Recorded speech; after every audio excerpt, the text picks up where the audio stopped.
I had a request for upward facing dog. Break it down into a couple of steps. The first step will be learning to activate the back of the body, so the back of the legs, back of the spine. So you're using the muscles at the back of the body to bend the body backwards.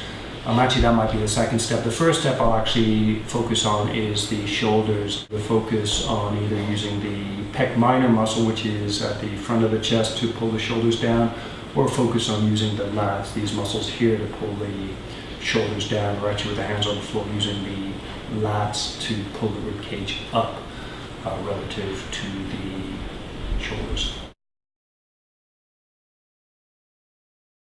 Two actions that you can practice. One focuses on the pec minor, it's muscle at the front of the chest.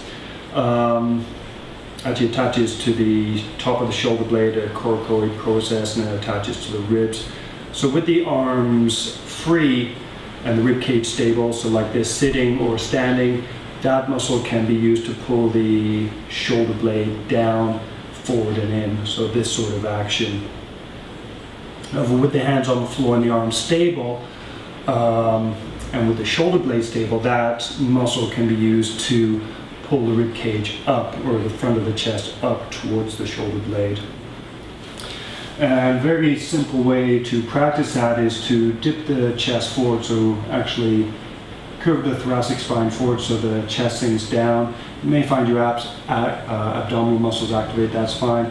And in this position, pull the top of the shoulder forward and focus on pulling the shoulder blades right about here, or even the end of the collarbone down this way and in, like so. So squeeze, relax, and relax. And then what you can do is, with the hands on the floor, move the shoulders forward and down, press your hands down. You may feel some engagement here. Press the hands down to lift your hips, lower and relax. So shoulders forward and in. Same time, press the hands down to lift the rib cage, and then relax. For the lats attach back of the pelvis, also to the sides of the lumbar spine. Actually attaches to fascia, covers the back of the body, and then inserts at the front of the arm. And for lat activation, I generally like to focus on lifting the chest, moving the shoulders back slightly. And actually a better action, so it's not so much a better action, because the lats attach to the front of the arm, so that the lats have room to contract and then lift the body. What I normally suggest is externally rotating the arms. And external rotation generally uses muscles at the back of the shoulder blade, attaches the back of the shoulder blade to the back of the upper arm. Infraspinatus is probably the main muscle. So if you spread your shoulders slightly and externally rotate the arm, you may feel some tightness at the back, or a feeling of muscle engagement in the back of the shoulder. Relax. Externally rotate, relax. And in addition to that action, to make lat activation easier, you could also slightly spread the shoulder blades. So the sequence of activation for lat activation is spread the shoulder blades slightly, externally rotate, and keep keep the shoulder blades spread, relax. Shoulder blades spread, externally rotate, and then from there, instead of focusing on the shoulders, move your awareness to the arms. Since the lats attach to the arms, to activate the lats, focus on pulling the arms down. So spread the shoulder blades slightly, externally rotate, and then focus on pulling the arms down. And what you should feel is this muscle right here activating, and then relax.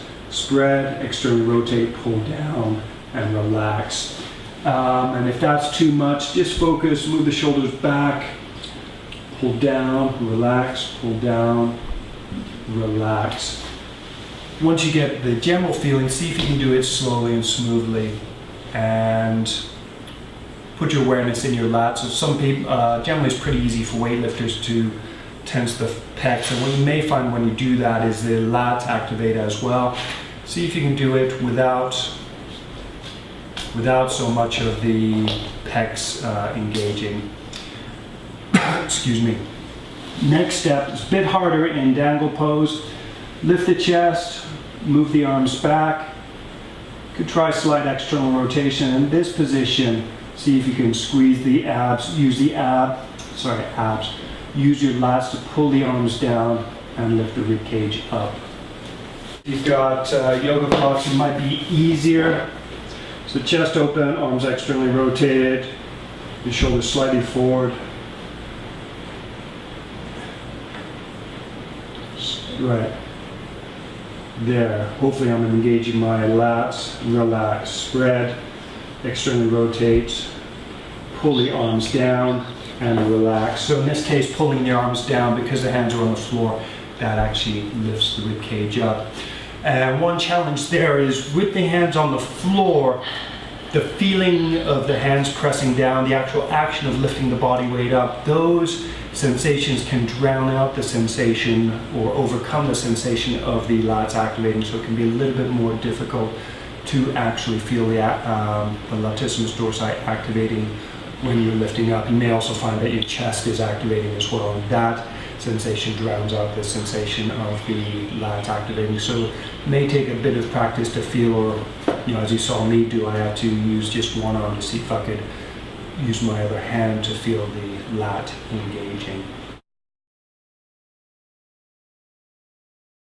So currently I'm using a fair amount of shoulder exercises to make shoulder awareness as easy as possible. Basically, I'm trying to teach my shoulders to use. I'm trying to teach my students to use their shoulders in a variety of positions or situations, so that even when I'm not teaching them, they develop enough awareness of their shoulders that they can consciously choose how they use their shoulders. And one of the postures that can make shoulder awareness easier is actually tabletop. And in this, generally I'll start with legs crossed. We might start off with lifting the shoulders lower, lowering, and then pressing the shoulders down, lifting the hips, and then relaxing, repeating that. Another action is in tabletop preparation, relax the shoulders so that the chest sinks down. And the feeling is actually like lifting the shoulders, but with keeping the hands on the floor. Instead of with the hands on the floor, relax the shoulders so that the rib cage sinks down. And then use the shoulders to press the hands down, lift the rib cage up. Notice how my ears move away from my shoulders.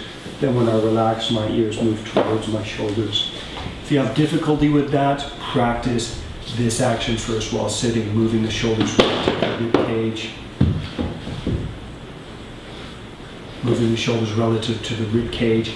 Then once you get the feeling of that action, try and find a similar feeling, but keeping the hands on the floor. Relax the shoulders so the rib cage sinks down. Activate the shoulders so that the rib cage moves up.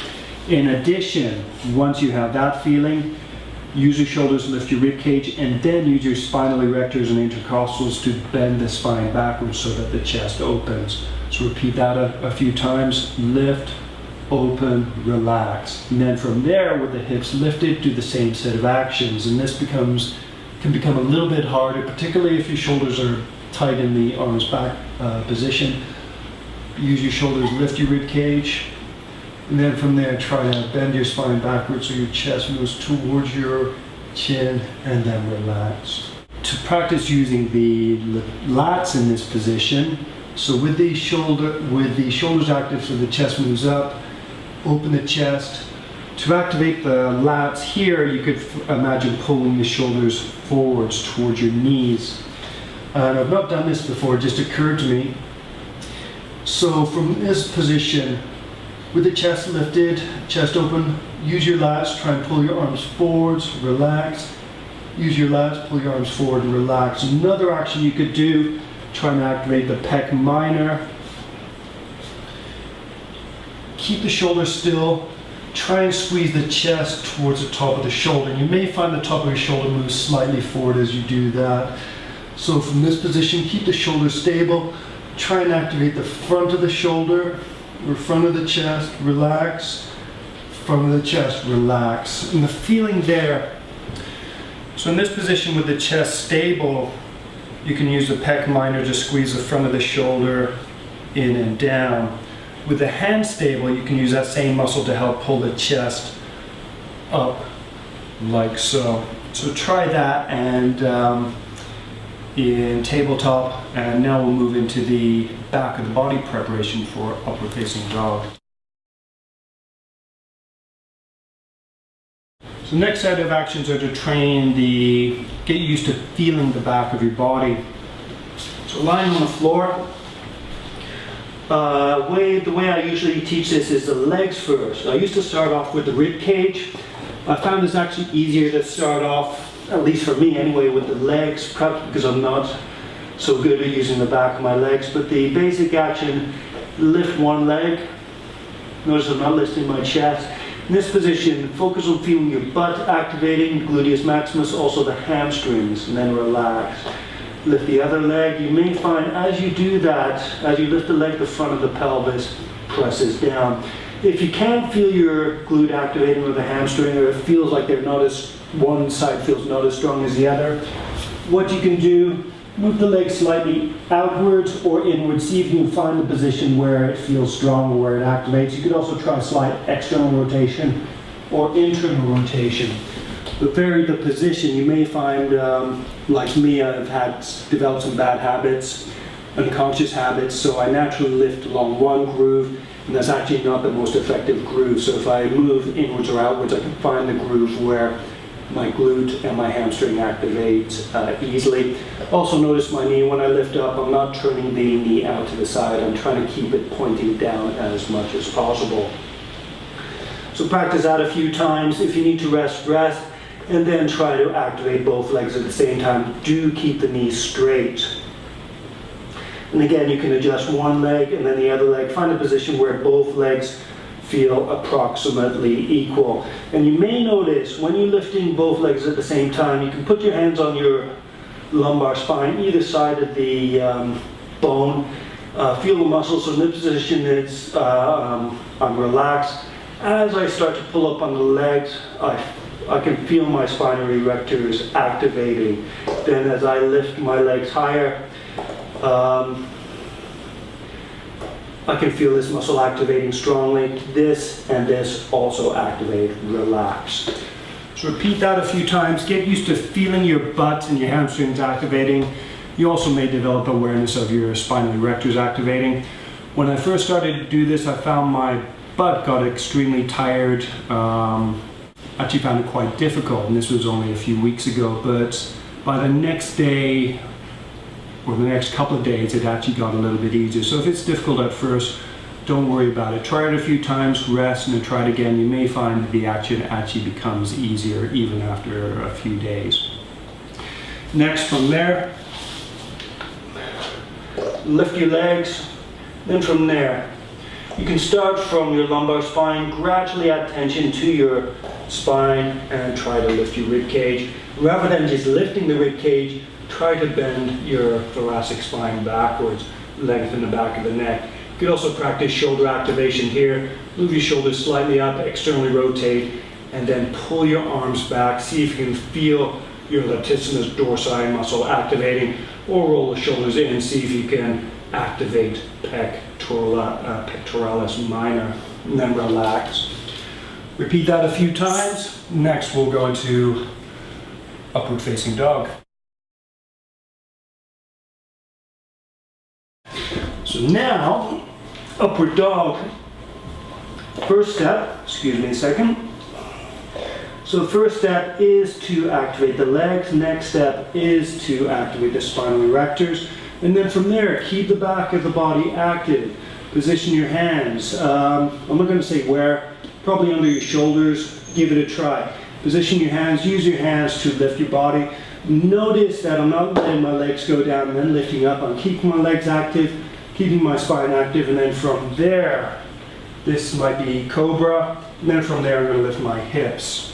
So the back of the body is still active. I'm not relaxing. Going to make my knees strong so that my hamstrings activate a little bit more. And then I'm going to see if I can use my hamstrings and my butt, keeping my knees pointing down to bend my hips back a little bit more. The feeling can be of pulling the pelvis down and forwards towards the hands. And then I'm going to pull my lower belly in a little bit to help bring some awareness to my belly. I'm going to use my spinal erectors to open my rib cage. You can also use the intercostal muscles to help open the rib cage. And I'm going to focus on lengthening my neck. From here, you can play with your shoulders. You can relax your shoulders. Then use your shoulders to lift the rib cage up. Relax. Use your shoulders to lift the rib cage up. Try that a few times. The next action you can try, I'm going to suggest this entry for a few more times until you can get used to feeling the back of the body active. And then from here, keep the arms, so use your shoulders, pull your rib cage up. See if you can tighten the front of the chest so that you use your pec minor to lift the chest up. Relax. Engage the front of the chest to pull the pec minor, to use the pec minor. And the feeling as you do that, you may find that your shoulder blades feel like they're spreading slightly. Next action.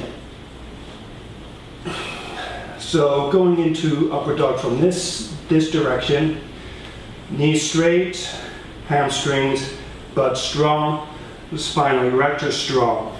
I'm going to move my shoulders forward, externally rotate the arms, and then from there, the feeling is like I'm pulling my arms down, and that's using my latissimus dorsi to pull my rib cage up. So this time from the back. Legs, spine, and then the arms. So knees strong, thighs strong, buttocks strong, spine erectors activate. Abs, I'm pulling my lower abs in a little bit. So if I focus on my pec minor,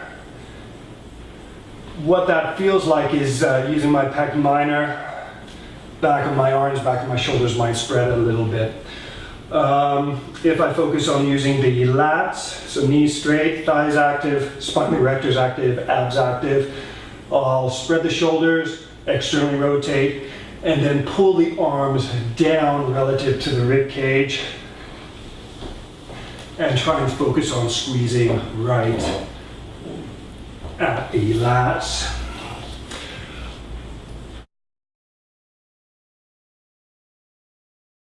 If you have back problems, so there I'm feeling a little bit of compression in my lower back, so I'm not activating something properly.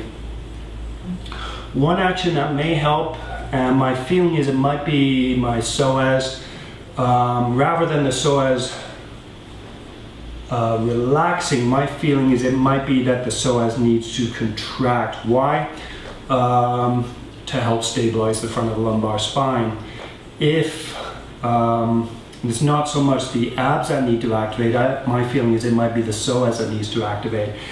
And so what I'm going to try next is, psoas is a hip flexor, so it can be used for this action, closing the front of the hip joint. If it's lengthening but still active, so similar action might be in this position. So even with the butt active, I'm trying to bend the hip backwards, but at the same time, I'm going to try and push the front of my foot into the floor so that I activate the front of the hip as well. This can seem a little bit confusing. I remember hearing people talking about externally rotating the feet and then internally rotating the thighs, or spiraling the shins outwards and spiraling the thighs inwards, and it sounded contradictory to me.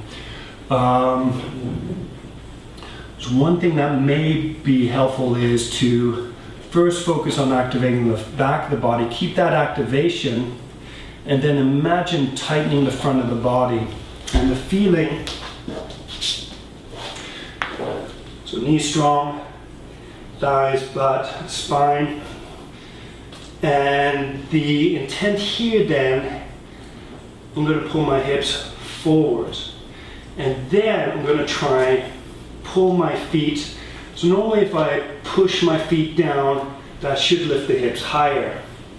However, if I keep pulling my hips forward and down, and in this position pull my feet into the floor without actually lifting the hips, that actually feels a little bit better on my low back. So with muscle activation, two things are important. When you do this, most people can do this, or a lot of people presumably can do this. They can flex my arm. My daughter can do it. Hey, come here. Go like this. What?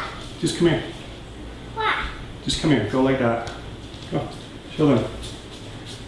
See? Even she can do it. Go. Okay, thank you. So most people should be able to learn to do that. And the intention is, one is keeping the elbow bent at 90 degrees. And that's almost unconscious. You see someone do it, it's like, okay, keep the elbow bent, this position.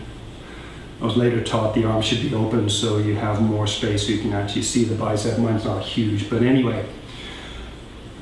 You keep the elbow bent, that's the bone intention, let's say, and then you squeeze the bicep. And what's happening is, so that the arm stays bent, the triceps also activate. And you can feel that for yourself. So the tricep and bicep are activating, but your focus is probably on the biceps. Hey, look at that. Whoa, man, you need to work out. So anyway, with upward dog, what you can do is you can keep your spine bent backwards. You can, so the bone intent, the skeletal intent is to keep the spine bent backwards and the legs, so keep the body bent backwards. You keep that. You keep your hips moving forward and down. If I'm doing this direction, you keep the hips moving down and forward. But then you activate your, sort of like activating the biceps, you activate your hip flexors at the same time, but perhaps imagining pushing your feet into the floor. And that will probably, if your knees are straight and your knees are lifted, that should activate your hip flexors, and you may find that helps your lower back to feel safe. So one more time. So if you like, you could lift the back first and then engage the legs, then lift up higher. So my sequence for now, and use this at the beginning until you get comfortable with the sequence of actions, until you're actually comfortable in upward dog. Then you can try going into upward dog in one smooth action and try and find the same feeling no matter which way you enter it. So from there, knees straight, thighs active, knees straight and strong, back of the thighs active, butt active, spinal erectors active. And as I did that, my shoulders automatically moved back. Now I'm going to keep my pelvis moving down and forward towards my hands, and then I'm going to push my feet into the floor to activate my hip flexors. Abs in a little bit, and then from there I can use my shoulders. I can either tighten the front of the shoulders so pec minor activates, and that doesn't feel too bad, or I can move the shoulders forward, externally rotate, and try and activate the lats. And that actually feels all right on my neck.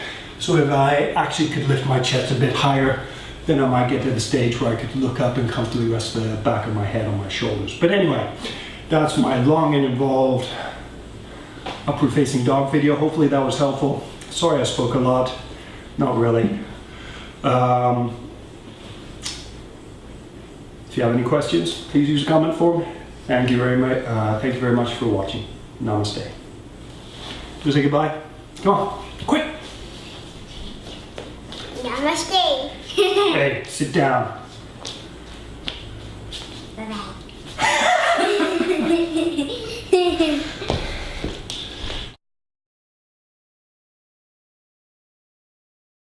Thanks again for watching. Final note, I've created a video called Muscle Control. Actually might be Motor Control, Muscle Motor Control. And the intent of the video, and there's another ebook which could build up on the material, is to teach basic motor control, very simple motor control, learning how to activate the quads, hip flexors, butt, hamstrings. I've sort of introduced it a little bit in this video for upward dog, but it's mainly for beginners or people who have who are lacking in awareness of their body, who cannot activate, say, their quadriceps at will, or their butt or their hamstrings at will. So it's to teach you how to activate those muscles consciously, and also how to then use those muscle activations to help improve flexibility, particularly in forward bends, so hamstring stretching, and in back bends. And the idea is to help you become more mindful in your yoga poses. So instead of relying on someone to tell you what to do in a yoga pose, you can actually do it yourself, and also give you more tools to explore your body so that you become, I guess the term would be self-smart. You're not relying on an external expert to help you figure out what to do. Well, you are initially, but you're learning to sense and control your body for yourself so that you can feel for yourself what works best. But anyway, that's muscle control and muscle motor control. There's a video, and if you wanted a bit more detail, there's an accompanying or an additional ebook you can also purchase called Active Stretching. And again, thank you very much for watching. Namaste.